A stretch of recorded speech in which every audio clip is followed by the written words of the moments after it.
aytsanlar-yu, salkam 3 metrli.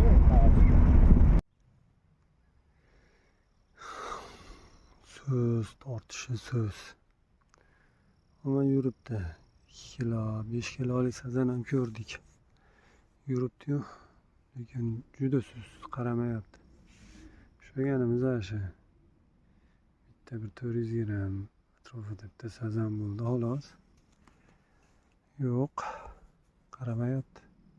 Bitta mana shu tushdi.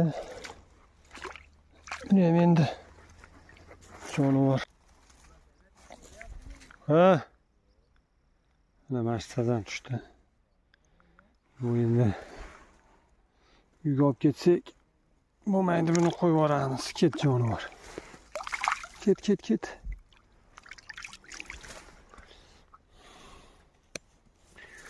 Bo'lmas. Omon bo'linglar.